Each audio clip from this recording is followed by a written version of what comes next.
আজকের রেসিপি ফুলকপির পকোড়া। সামান্য কিছু উপকরণ দিয়েই তৈরি হয়ে যায় এই ফুলকপির মুচমুচে টেস্টি পকোড়া। ফুলকপির পকোড়া বানানো খুবই সহজ। রোজকার রান্নার কিছু মশলা দিয়েই খুব সহজে তৈরি করা যায় এই ফুলকপির মুচমুচে পকোড়া। প্রথমে একটা বাটিতে সমপরিমাণ বেসন আর অ্যারারুট নিয়ে নিয়েছি। আমি 3 চামচ পরিমাণে বেসন আর অ্যারারুট নিয়েছি। এরপর আদা বাটা, জিরে বাটা আর তড়কা মশলা দিয়েছি পরিমাণ মতো। লবণ এবং চিনিও পরিমাণ মতো দিয়ে মিশিয়ে নিয়ে একটা জল দিয়ে ব্যাটার তৈরি করে নিয়েছি। এবার ছোট করে কেটে রাখা ফুলকপির টুকরোগুলো ওই ব্যাটারে দিয়ে ভালো করে একটা কোটিং করে নিয়েছি।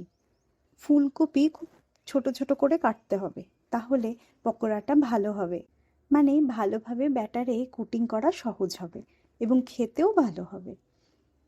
এরপর লাল লঙ্কার গুঁড়ো, হলুদ গুঁড়ো এবং পোস্ত দিয়ে ভালোভাবে মাখিয়ে নিয়েছি হাতের সাহায্যে।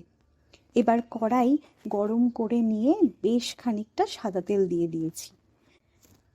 তেল গরম হয়ে উঠলে ব্যাটারে ডোবানো ফুলকপিগুলো একে একে তেলের মধ্যে ছেড়ে দেব।